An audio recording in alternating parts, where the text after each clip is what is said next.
बिस्मिल्लाहिर्रहमानिर्रहीम। अस्सलाम वालेकुम। इनसाइड न्यूज इब्राहिम राजा शो के साथ मैं हूँ इस्मा शौकत और मेरे साथ मौजूद होंगे इब्राहिम राजा साहब। अस्सलाम वालेकुम इब्राहिम राजा साहब। वालेकुम अस्सलाम। आज की चार बड़ी ब्रेकिंग न्यूज के हवाले से बात करेंगे और उन ब्रेकिंग न्यूज की अंदरूनी कहानी इब्राहिम राजा साहब से जानेंगे। आज की चार बड़ी ब्रेकिंग न्यूज शामिल करने जा रहे हैं। पहली अहम बड़ी ब्रेकिंग खबर, इमरान खान साहब और एक वीगो डाले के मुतालिक क्या खबर सामने आ रही है। अडयाला जेल में किस किस्म की वीडियो वायरल हुई है, इमरान खान साहब से किसकी अहम मुलाकात हुई है और इस मुलाकात के बाद इमरान खान साहब का एक जो है वो इनके इंतहाई खास जर्नल के साथ जो है वो मुलाकात हुई है। उस मुलाकात में क्या सूरत हाल पैदा हुई है, साथ ही साथ जो है 17 मिनट तक क्या कुछ होता रहा है, ये आपको बताएंगे। और दो सहाफियों ने इमरान खान साहब को किस सूरत हाल में देखा, क्या मंजरनामा बयान किया, ये बताएंगे। और इमरान खान साहब का जज के साथ मुकालमा जब हुआ तो इमरान खान साहब ने जज को कैसे लाजवाब कर दिया, ये कहानी भी आपको बताएंगे। लेकिन पहले आज की दूसरी अहम खबर पर भी बात कर लेते हैं। आज की दूसरी बड़ी ब्रेकिंग न्यूज जो है वो 3 जर्नल्स और इमरान खान के मुतालिक एक अहम बड़ी खबर सामने आ रही है, जिसका ताल्लुक इमरान खान, नवाज शरीफ, शहबाज शरीफ, मरियम नवाज के साथ है। 31 मिनट तक क्या सूरत हाल पैदा हुई है, इसके बाद मरियम नवाज के लिए क्या मुश्किलात आन खड़ी हुई हैं और इस खबर से जुड़े दो मजीद और किरदार कौन से हैं, ये आपको बताएंगे। और ऐसे दो निकात जो मीडिया ने शेयर नहीं किए हैं वो निकात आपको बताएंगे और अंदरूनी कहानी राजा साहब से सुनेंगे। आज की तीसरी बड़ी अहम खबर जो है वो 138 हलकों में क्या इंतखाबी नताइज आ रहे हैं, वो कौन से बड़े शख्सियात हैं पाकिस्तान तहरीक इंसाफ के जिन्होंने मैदान मार लिया है। दो तकलीफ दे वीडियोस वायरल हैं, ये वीडियो किसकी हैं और इन वीडियोस में क्या कुछ है वो दिखाएंगे। पीडीएम के 17 बड़े रहनुमाओं को अपने ही हलकों में शिकस्त का कैसे सामना है और इसके अलावा जो है नवाज शरीफ के जलसे के बाद की क्या सूरत हाल है, ये भी बताएंगे। और मरियम नवाज को अपने ही हलकों में कैसे जो है वो शिकस्त देखनी पड़ रही है, हलकों की क्या सूरत हाल और हलकों से क्या एक अहम बड़ी खबर सामने आ रही है, ये भी आपको बताएंगे। आज की चौथी बड़ी अहम खबर, सुप्रीम कोर्ट से क्या बड़ा फैसला आ गया है, जस्टिस फाइज ईसा की अदालत में क्या सूरत हाल पैदा हुई है, सहाफी आपस में क्यों लड़ पड़े हैं और ऐसे कौन से निकात हैं जो मीडिया ने नशर नहीं किए हैं, ये निकात आपसे शेयर करेंगे और सूरत हाल आपको बताएंगे। आज की पहली अहम ब्रेकिंग न्यूज पर बात कर लेते हैं। पहली अहम ब्रेकिंग न्यूज, इमरान खान साहब और एक वीगो डाले के मुतालिक क्या खबर सामने आ रही है। अडयाला जेल में इमरान खान की किससे अहम मुलाकात हुई है, कौन सी वीडियो वायरल हुई है, इमरान खान साहब ने अहम मुलाकात में क्या कुछ कहा है और एक इंतहाई अहम मुलाकात के बाद 17 मिनट तक क्या कुछ नाकाबिले यकीन सूरत हाल पैदा हुई। दो सहाफियों ने खान साहब को किस तरह देखा, क्या मंजरनामा पेश किया, ये भी बताएंगे। और इमरान खान साहब का जब जज के साथ मुकालमा हुआ तो जज को कैसे इमरान खान साहब ने जो लाजवाब कर दिया, ये भी सूरत हाल डिस्कस करेंगे। लेकिन खबर की तफसील जान लें। इमरान खान और इस्टेब्लिशमेंट के मुज़ाकरात के मुतालिक एक बहुत बड़ी ब्रेकिंग न्यूज सामने आ गई है। आपके साथ वीगो डाले के हवाले से भी एक बहुत बड़ी खबर शेयर करेंगे। अडयाला जेल में साइफर केस की समाअत के मौका पर सहाफियों से गैर रस्मी गुफ्तगू करते हुए इमरान खान ने कहा कि मेरे केसेस बहुत तेजी से चलाए जा रहे हैं, जिससे लगता है कि मैच फिक्स है। इनका कहना था कि हमारी पार्टी को इलेक्शन मुहिम से रोका जा रहा है जबकि उम्मीदवारों और कारकुनान को गिरफ्तार किया जा रहा है, जिसके जिम्मेदार सुप्रीम कोर्ट है और चीफ जस्टिस को इस बात को सो मोटो एक्शन लेना चाहिए क्योंकि आइन के आर्टिकल 15, 16 और 17 की खुल्लम खुल्ला खिलाफ वर्जी हो रही है। उन्होंने ये भी कहा कि तमाम पाबंदियों के बावजूद हमारे कारकुन मुल्क भर में निकल रहे हैं, जिस पर इन्हें मुबारकबाद और खराज तहसीन पेश करता हूँ। एक सवाल के जवाब में उन्होंने कहा कि इस्टेब्लिशमेंट के हवाले से जो है बात करते हुए उन्होंने कहा कि मैं अपनी बात को जारी रखते हुए बात करूंगा। नवाज शरीफ को वीगो डाला भी नहीं जितवा सकता, हमारी पार्टी को इकट्ठा नहीं होने दिया जा रहा, उम्मीदवारों को वापस पुलिस जो है वो उठा लेती है और सुप्रीम कोर्ट कहती है कि सबूत दो। राजा साहब मुझे बताइएगा अंदरूनी कहानी क्या है, सहाफियों ने खान साहब को किस सूरत हाल में देखा, क्या मंजरनामा पेश किया और 17 मिनट तक क्या गैर यकीनी सूरत हाल पैदा हुई है, हमारे नाजरीन के साथ आप क्या शेयर करेंगे। देखिए, इस बार 3 जर्नल्स के मुतल्लिक भी एक अहम खबर अपने व्यूअर्स के साथ शेयर करते हैं, लेकिन इससे पहले अडयाला जेल के अंदर जो कुछ हुआ है इसकी अंदरूनी कहानी बड़ी तकलीफ दे भी है और ऐसी कहानी है जो पाकिस्तान के मीडिया ने नशर नहीं की, और अब तक इस हवाले से कोई भी report Pakistani main stream channels पर ब्रॉडकास्ट नहीं की गई। क्विकली मैं ये अंदरूनी कहानी अपने व्यूअर्स के सामने रखता हूँ। इससे पहले सनम जावेद के मुतल्लिक जो बड़ी तकलीफदेह खबर आई है और जो पुलिस की इंतहाई मुज़िका खेज़ किस्म की रिपोर्ट है, जिस पर सोशल मीडिया पर एक ट्रेंड भी चल रहा है, वो भी मैं अपने व्यूअर्स के साथ शेयर करता हूँ। अब सनम जावेद के मुतल्लिक इस पुलिस रिपोर्ट को इसलिए मुज़िका खेज़ करार दिया गया कि इसमें तासुर ये दिया गया कि सनम जावेद ने पहले लकड़ी को आग लगाई, उसके बाद वो बड़ी तेज़ रफ्तारी से कैनाल रोड से 5 किलोमीटर का सफ़र तय करती हैं। उसके बाद उन्होंने कोर कमांडर हाउस में आग लगाई, वहाँ पर तोड़ फोड़ की। वहाँ से 1 किलोमीटर का जो एरिया है, यहाँ पे उन्होंने पुलिस को चकमा दिया। उसके बाद वहाँ पर वो राहत बेकरी पहुँची और उसके बाद उन्होंने पुलिस की गाड़ियों को आग लगा दी। उसके बाद तकरीबन 6 किलोमीटर का रास्ता सनम जावेद ने चंद सेकंड में तय कर लिया और उसके बाद उन्होंने थाना शादमान को आग लगा दी। फिर वो दाएं हाथ मुड़ी, 4 किलोमीटर मज़ीद वो दूर भागी और फिर जमान पार्क में भी उन्होंने जलाओ घेराव किया और उसके बाद रेंजर और पुलिस को डॉज किया। 15 किलोमीटर मज़ीद सफ़र तय किया और नून लीग के जनरेटर को आग लगाया और फिर 20 किलोमीटर का फासला तय करने के बाद शादमान थाने को नजर आतिश कर दिया, क्योंकि अब उनको एक नए मुकदमे में गिरफ्तार किया गया।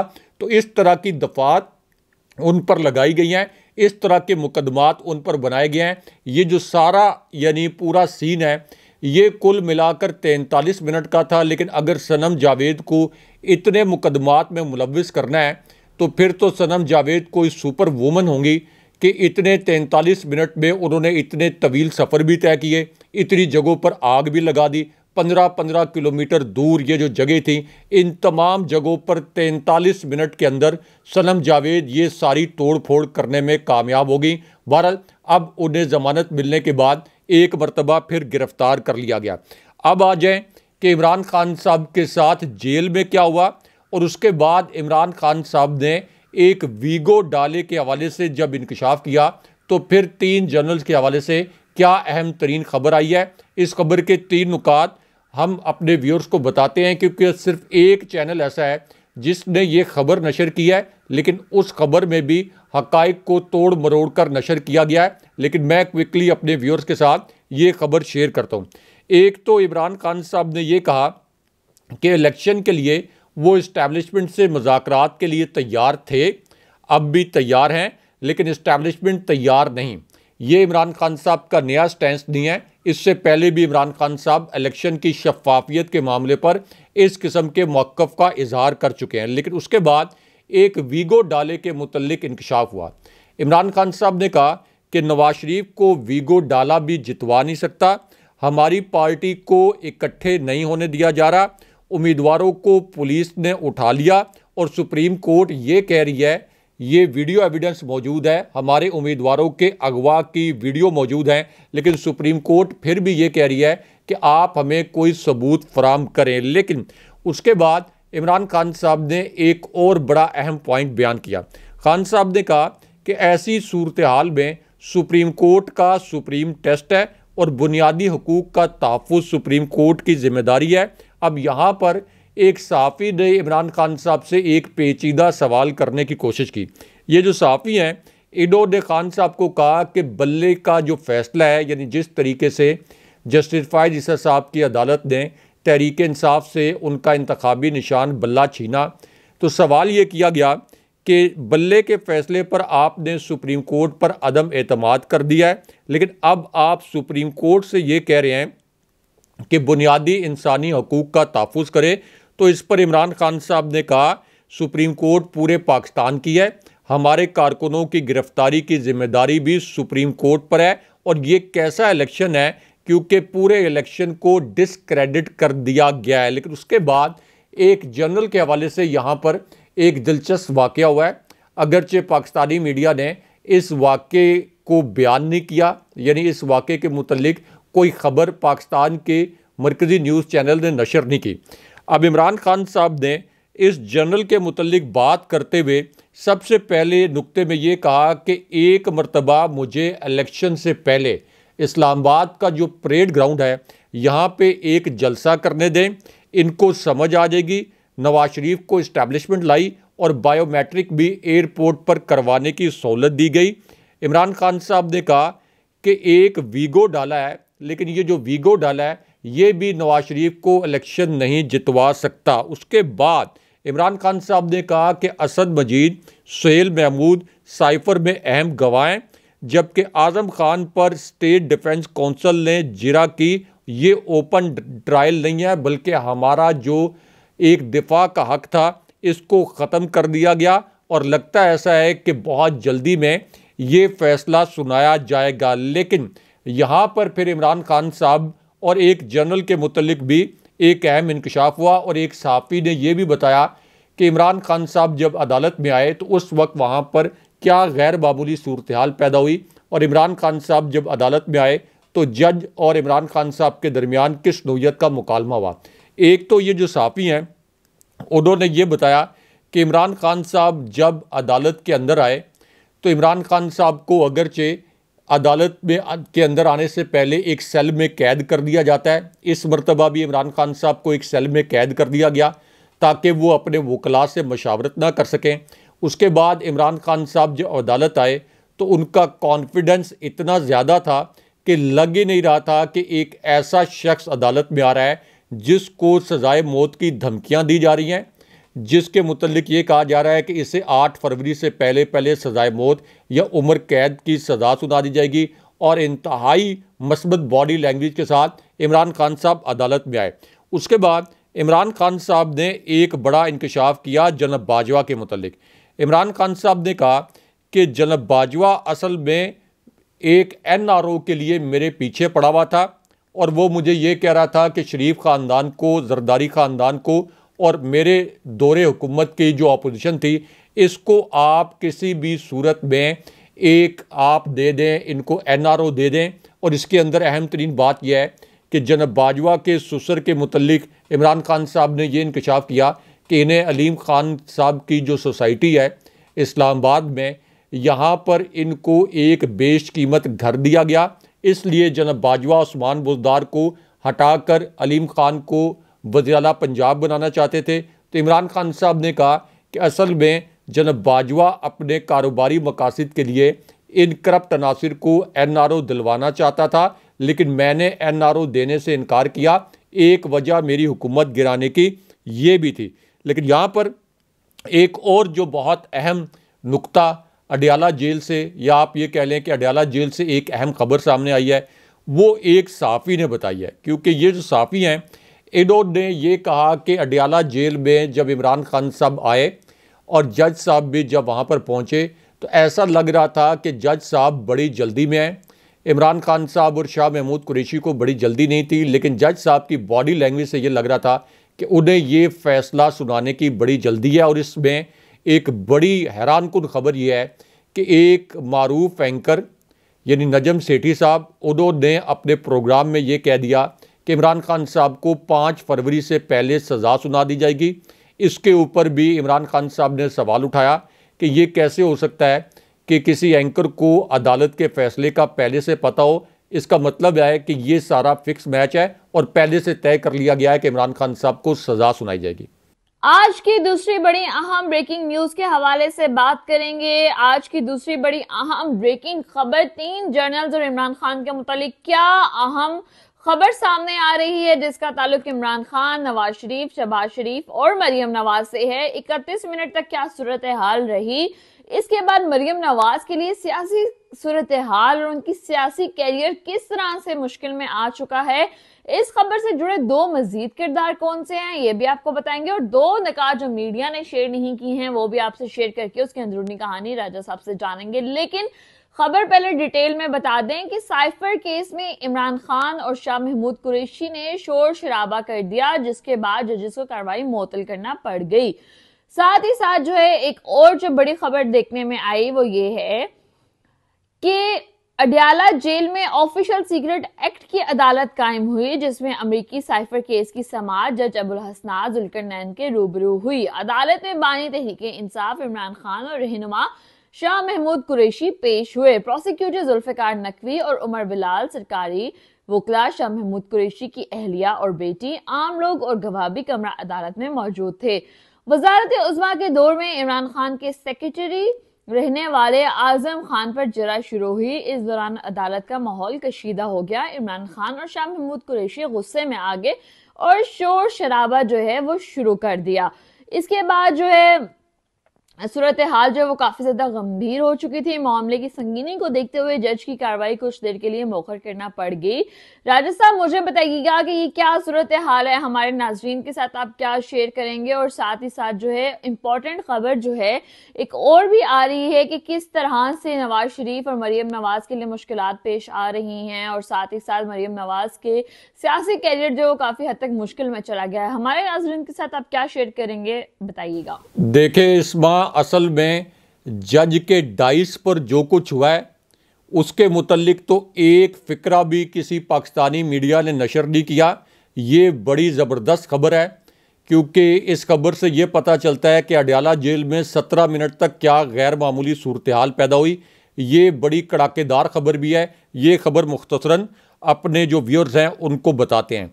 एक तो जो स्टेट डिफेंस काउंसिल है, यानी जो सरकारी वकील है, इसने जब जिरा मुकम्मल की नाम नहाद तो इस पर शाह महमूद कुरैशी ने एतराज़ उठाया। लेकिन उसके बाद यहाँ पर एक बड़ा गैर मामूली वाक़या हुआ, क्योंकि शाह महमूद कुरैशी साहब ने जब इस नाम नहाद जिरा पर एतराज़ उठाया तो जज अबुल हसनात जुल्करनैन जो हैं ये बड़े भड़क उठे। ऐसा लगा कि वो ज़ाती तौर पर ऑफेंड हो गए हैं। उसके बाद उन्होंने ये कहा कि आप खामोशी से बैठ जाएं, वरना आपको कमरा अदालत से बाहर निकाल दिया जाएगा। यानी शाह महमूद कुरैशी को कमरा अदालत से बाहर निकालने की जज साहब ने धमकी दी। अब इस पर इमरान खान साहब जो यहाँ पर मौजूद थे उनको सामने आना पड़ा, क्योंकि इमरान खान साहब इससे पहले निस्बतन आप ये कह लें कि पुरसुकून अंदाज में बैठे हुए थे। लेकिन जब ये कहा गया जज साहब की जानिब से कि हम आपको कमरा अदालत से बाहर फेंकवा देंगे या बाहर निकलवा देंगे, तो इस पर फिर इमरान खान साहब ने रिएक्ट भी किया। क्योंकि इमरान खान साहब के रिएक्ट करने की वजह ये थी कि जो इमरान खान साहब के वकील हैं सलमान सफदर, उनकी जो दलाइल सुनने की दरख्वास्त थी इसको मुस्तरद कर दिया गया। और इस पर सलमान सफदर ने यह भी कहा कि मौजूदा हालात में इस अदालत के साथ चलना बड़ा मुश्किल हो गया है। अदालत से कह रहे हैं कि आप एहतियात से चलें, मगर इसके बावजूद कि इस्लामाबाद हाई कोर्ट ने 2 मरतबा इस ट्रायल को कलअदम करार दिया, जज अबुल हसनात साहब बड़ी तेज़ी के साथ इस केस को चला रहे हैं। अब उसके बाद सलमान सफदर ने यह कहा कि हम तीसरी मरतबा भी इस्लामाबाद हाई कोर्ट की जानिब से साइफर केस के जेल ट्रायल को कलअदम करने के बावजूद हम तीसरी दफ़ा भी अदालत के सामने आ गए। सीक्रेट गिरफ्तारी की गई, सीक्रेट रिमांड दिया गया, हमने तब भी एतराज़ नहीं किया। लेकिन अब ये जो डिफेंस काउंसिल मुकर्रर किए गए, इन्होंने 14 घंटों के अंदर 9 गवाहों पर जिरा मुकम्मल कर ली। इसमें ये ज़रा गौर से सुनने वाली बात है, हमारे व्यूअर्स भी इस बात को समझें कि ये जो नाम नहाद सरकारी वकील ज़बरदस्ती इमरान खान साहब पर मुसल्लत किए गए, रियासती वकील, एक तरफ तो इमरान खान साहब का जो मुखालिफ वकील है वो ये कह रहा है कि मैंने इमरान खान साहब को सजाए मौत दिलवानी है। दूसरी जानिब इमरान खान साहब को जो सरकारी वकील दिया गया वो ज़ाहिर है कि इमरान खान साहब का दिफा तो नहीं करेगा। अब इस वकील ने 14 घंटे के अंदर पूरा केस भी समझ लिया और फिर 9 गवाहों पर इन्हीं 14 घंटों के अंदर जिरा भी मुकम्मल कर ली। ये कैसे मुमकिन है? इसलिए सलमान सफदर ने यह कहा कि ये जो सरकारी वकील है इसने हमारे क्लाइंट्स के केस पर असल में हाथ सीधा किया है। सुप्रीम कोर्ट ने अपने फैसले में कहीं ये नहीं कहा था कि ये केस रोज़ाना की बुनियाद पर चलेगा, लेकिन यहाँ पर फिर एक बड़ा गैर मामूली वाक़या हुआ। शाह महमूद कुरैशी और जज अबुल हसनात आमने सामने आ गए। अगेन इस खबर को भी पाकिस्तान के किसी मीडिया ने नशर नहीं किया, क्योंकि जिस वक्त ये नाम नहाद जिरा मुकम्मल की गई तो इस पर शाह महमूद कुरैशी कमरा अदालत में खड़े हो गए। उन्होंने जज साहब को मुखातिब किया। जज साहब को मुखातिब करते हुए उन्होंने कहा कि जज साहब, आप क्या बात कर रहे हैं? जज साहब, आप क्या बात कर रहे हैं? हमें अगर ज़मानत मिल भी गई तो हमने अंदर ही रहना है। उन्होंने कहा कि पहले भी सुप्रीम कोर्ट ने मुझे ज़मानत दी, उसके बाद दोबारा मुझे गिरफ्तार कर लिया गया। उसके बाद एक आप कह लें कि और जो गैर मामूली वाक़या उस वक्त हुआ कि जब दो लड़के जो हैं इनके मुतल्लिक एक अजीबोगरीब वाक़या हो गया, क्योंकि जब शाह महमूद कुरैशी और इमरान खान साहब क्रॉस एग्जामिनेशन का इंतज़ार कर रहे थे कि जब ये क्रॉस एग्जामिनेशन होगा, यानी एक जवाबी जो सवालात किए जाएंगे तो उसके बाद सच सामने आ जाएगा इन नाम नहाद गवाहों पर। लेकिन जैसे ये क्रॉस एग्जामिनेशन का वक्त आया तो जज साहब ने इस्तगासा से दो लड़के उठाकर दूसरी तरफ खड़े कर दिए और 5-5 मिनट में जो गवाहान हैं इनकी क्रॉस एग्जामिनेशन मुकम्मल कर दी गई। उसके बाद इन्हें फारिग कर दिया गया। इसका मतलब यह है कि जज साहब ने यह तय कर लिया कि अगले 24 से 48 घंटों में इमरान खान साहब को हर सूरत में सज़ा सुनाई जाएगी। लेकिन यहाँ इमरान खान साहब की 7 ज़मानतों के मुतल्लिक भी एक जो बड़ी ब्रेकिंग न्यूज़ आई है, ये भी क्विकली अपने व्यूअर्स के साथ शेयर करते हैं। क्योंकि 9 मई के मुकदमात में जिस तरह से GHQ केस में इमरान खान साहब को गिरफ्तार किया गया था, साइफर केस में इमरान खान साहब को ज़मानत मिलने के बाद, तो अब इमरान खान साहब की 9 मई के वाक़यात में जो 7 मुकदमात थे इनकी अबूरी ज़मानतें समाअत के लिए मुकर्रर हो गई हैं और वीडियो लिंक के ज़रिए इमरान खान साहब की ये जो दरख्वास्तें हैं इन पर इमरान खान साहब की हाज़िरी लगेगी और इमरान खान साहब जो हैं वो इस समाअत के अंदर वीडियो लिंक के ज़रिए शरीक होंगे।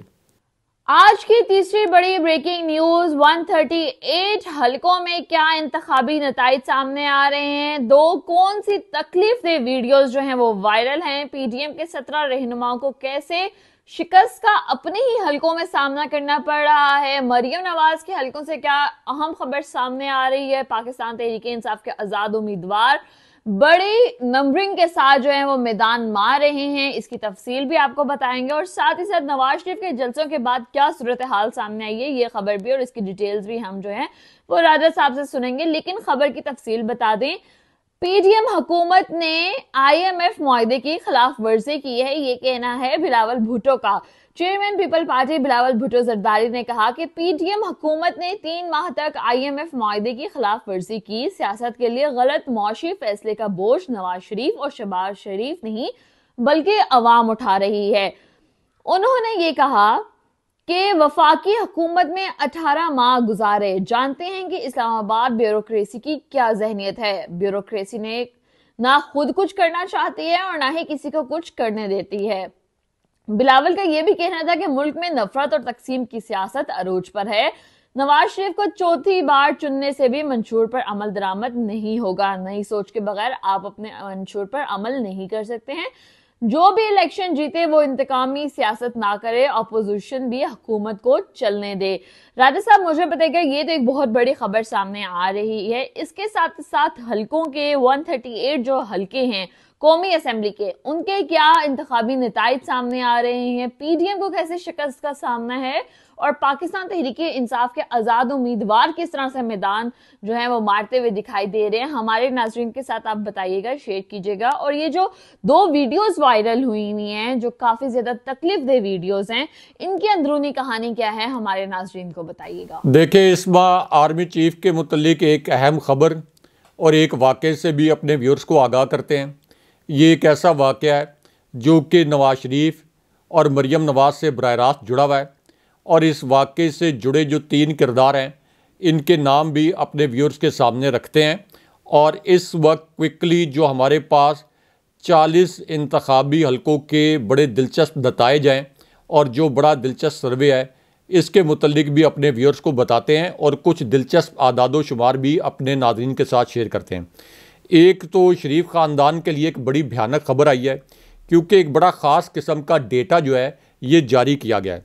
अब ये जो डेटा है ये 18 से 45 साल तक के वोटर का है, यानी पाकिस्तान में जो 18 साल से 45 साल तक के वोटर हैं, इनमें पंजाब में कुल जो 7 करोड़ वोटर हैं, इनमें से 4.5 करोड़ वोटर ऐसे हैं जिनकी उम्र 18 से 45 साल के दरमियान है। सिंध में 2.5 करोड़ में से 1.5 करोड़ वोटर ऐसे हैं जिनकी उम्र 18 से 45 साल है। केपी में 2 करोड़ में से 1.5 करोड़ वोटर ऐसे हैं जिनकी उम्र 18 से 45 साल के दरमियान है। और बलूचिस्तान में 52 लाख में से 36 लाख वोटर ऐसे हैं जिनकी उम्र 18 से 45 साल है। ये जो डेटा है ये इसलिए बड़ा भयानक साबित हुआ है कि ये अराउंड 67 to 70% की रेशो बनती है। अब ये जो 18 से 45 साल का जो वोटर है इसमें से 87% ने एक सर्वे में ये बताया है कि ये वोट तहरीक इंसाफ को पड़ेगा, इमरान खान साहब को पड़ेगा। यानी सिर्फ 18 से 45 साल का जो वोटर है इन वोटों की बुनियाद पर भी तहरीक इंसाफ ये जो अगला इलेक्शन है जिसमें प्री पोल रिगिंग के तमाम रिकॉर्ड तोड़ दिए गए हैं, इसके बावजूद तहरीक इंसाफ ये इलेक्शन सिर्फ इस एज ब्रैकेट की बुनियाद पर भी जीत सकती है। और उसके बाद जाहिर है कि 45 साल से उम्र से ज़ायद उम्र की जो एज ब्रैकेट है उसमें भी इमरान खान साहब और तहरीक इंसाफ जो हैं वो बहुत मकबूल है।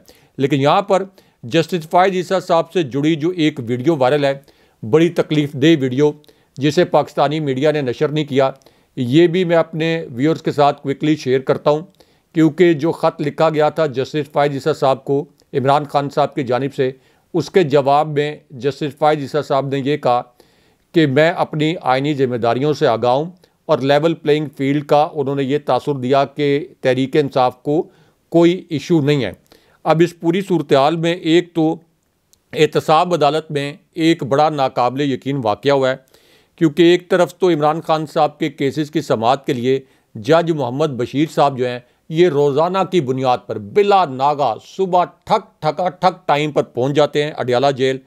लेकिन दूसरी जानिब ये जो आपका राजा परवेज़ अशरफ जिनका एक वो रेंटल पावर केस था ये बग़ैर कार्रवाई के दोबारा मुलतवी हो गई है और इलेक्शन के बाद तक ये केस जो है ये मुलतवी हो गया है। लेकिन इमरान खान साहब को चूँकि हर सूरत में इलेक्शन से पहले सज़ा सुनानी है, इसलिए मोहम्मद बशीर साहब की मसरूफियत अडयाला जेल में होती है, इसलिए राजा परवेज़ अशरफ के लिए रिलीफ है और इमरान खान साहब के लिए इस अदालती निज़ाम में तकलीफ़ ही तकलीफ़ है। एक और जो वीडियो वायरल हुई है इस वक्त, इसके मुतल्लिक भी अपने व्यूअर्स को बताते हैं। ये वीडियो भी पाकिस्तान के मीडिया ने नशर नहीं की। अब ये जो वीडियो है इसमें पेशावर के मनाज़िर हैं। यहाँ पे 17 नौजवान हैं, इनको पुलिस ने तशद्दुद करके एक तरह से अगवा किया, उसके बाद इन्हें जेल में बंद किया गया। लेकिन इनकी एक तस्वीर वायरल है जिसमें ये विक्ट्री का निशान बनाकर जेल से भी कह रहे हैं कि इमरान खान साहब के लिए जान भी देंगे और खान साहब को वोट भी देंगे।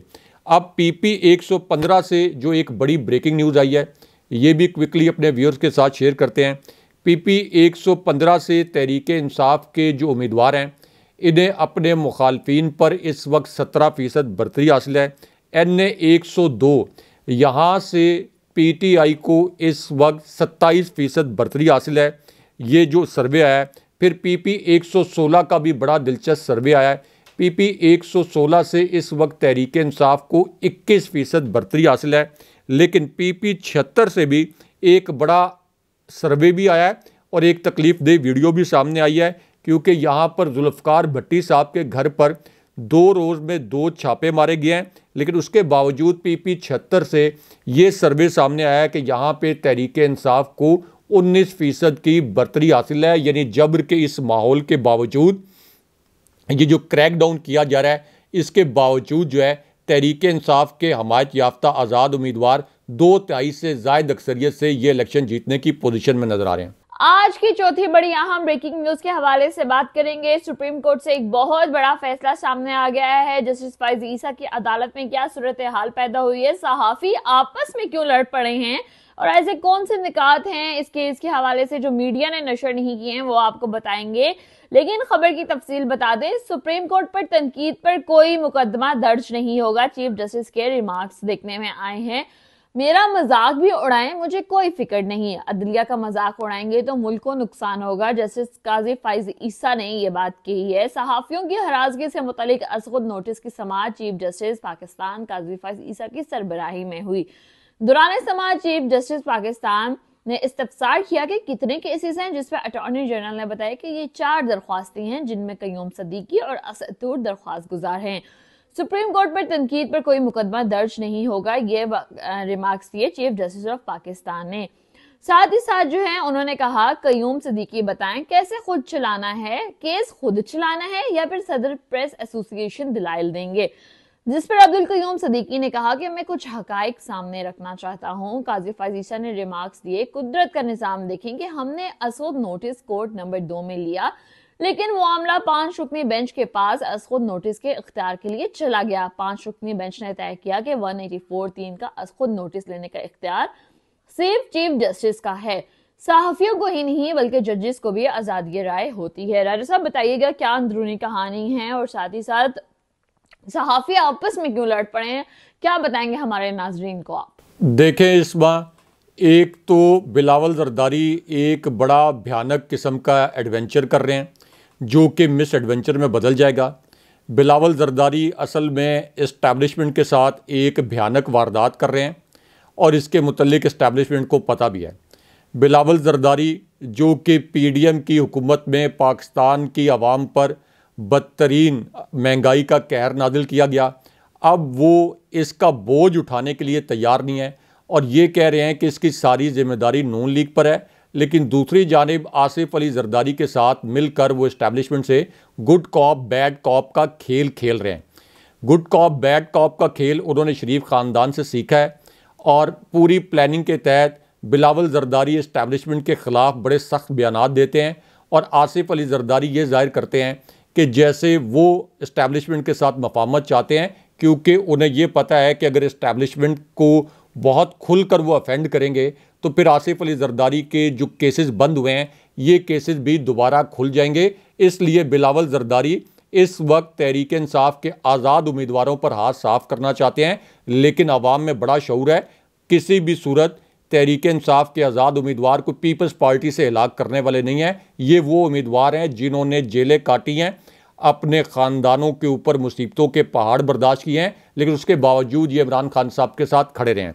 अब आ जाए जस्टिस फ़ायज़ ईसा साहब की अदालत में क्या हुआ और फिर वहाँ पर सहाफ़ियों के सामने जस्टिस फ़ायज़ ईसा साहब का और सहाफ़ियों का क्या मुकालमा हुआ और क्या गैर मामूली सूरत हाल पैदा हुई। एक तो इस हुकूमत ने, इस कठपुतली हुकूमत ने जो JIT बनाई, इसने 112 के करीब लोगों को नोटिस जारी कर दिए, उसमें 47 सहाफ़ी भी शामिल थे। अब जिस वक्त इन सहाफ़ियों को नोटिस जारी किए गए तो बजाय इसके कि ये घबराते, चूँकि इन्होंने जस्टिस फ़ायज़ ईसा साहब पर कुछ ज़ाती नोयत की तनकीद तो नहीं की थी, इन्होंने ये नोटिस मुख्तलिफ सोशल मीडिया प्लेटफॉर्म्स पर अपलोड किए और ये कहा कि देखें नाम नहाद तौहीन पर हमें नोटिस आ गए, इसलिए ये एक मजाक बन गया। अब इस पर जस्टिस फ़ायज़ ईसा साहब ने आज खुद नोटिस लिया। उनका ये ठीक इकदाम था क्योंकि ये हुकूमत उनके कंधे पर रख कर बंदूक चला रही थी।